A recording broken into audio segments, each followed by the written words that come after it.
Kuwahoji wadau wetu, tuwaulize kuwa taarifa wameipata ya shughuli yetu ama vipi. Hapa mbeleni nipo na Omar Ayub.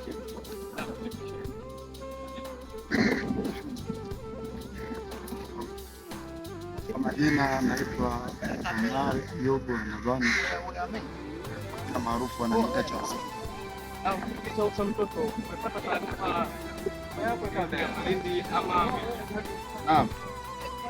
Nilipata taarifa Lindi.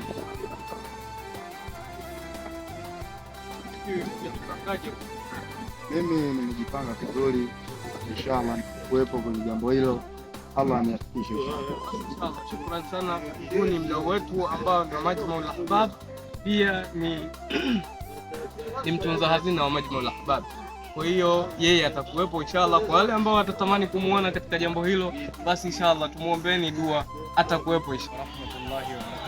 Naam, ndugu zangu, bado tunaendelea kuhoji wadau kutokana na jambo ambalo tunaliendea. Vipi ndugu yangu, umejiandaa vipi kutokana na jambo hili? Kwanza tuambie wewe ni nani na unatokea wapi na umejipanga vipi kutokana na jambo hili ambalo ni adhimu, linatajika sana kwenye mitandao, pia kwenye midomo ya watu.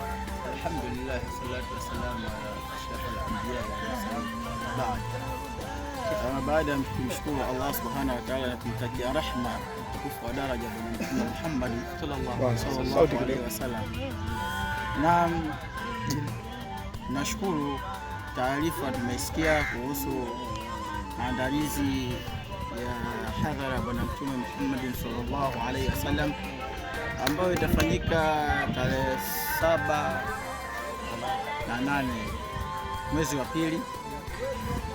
Hivyo tunao furaha kubwa zaidi kusikia jambo kama hilo, kwa sababu ni jambo la kumfurahisha Bwana Mtume Muhammad sallallahu alaihi wasallam. Kwa uwezo wa Mwenyezi Mungu tunaomba Mwenyezi Mungu atufikishe salama siku hiyo, tujumuike kwa pamoja inshallah. Na vipi wadau wanatamani wajue kuwa utakuwepo kwenye jambo hili au? Kwa uwezo wa Allah subhanahu wa ta'ala, nia ipo. Naomba Mwenyezi Mungu atuwezeshe inshallah tuwe pamoja katika jambo hilo inshallah. Basi inshallah, huyu naye ni mdau wetu wa Majmaul Ahbab, tena pia ni kiongozi wetu. Kwa hiyo wale wote ambao watatamani kumuona siku hiyo, basi inshallah atakuwepo kwa uwezo wake Allah. Tupo na mdau mwingine ambao pia ni Majmaul Ahbab. Ndugu yangu, Majmaul Ahbab ni kikosi ambacho ni kikubwa sana. Tukiamua kukielezea kwa upana tutafika jioni. Vipi ndugu yangu, nawe umejipanga vipi katika jambo hili ambalo ni adhimu? Alhamdulillah, jambo kama hili la heri la neema, tunamwomba Mungu siku hiyo tuwe wazima, atuafikishe kwa jambo hili. Na vipi watu wanatamani wajue utaenda au? Alhamdulillah, tunamwomba Mungu atuafikishe kwa jambo hili siku hiyo, na tuungane kwa ajili ya jambo. Basi inshallah hapo ndio tumemaliza. Wabillahi tawfik, maa salam.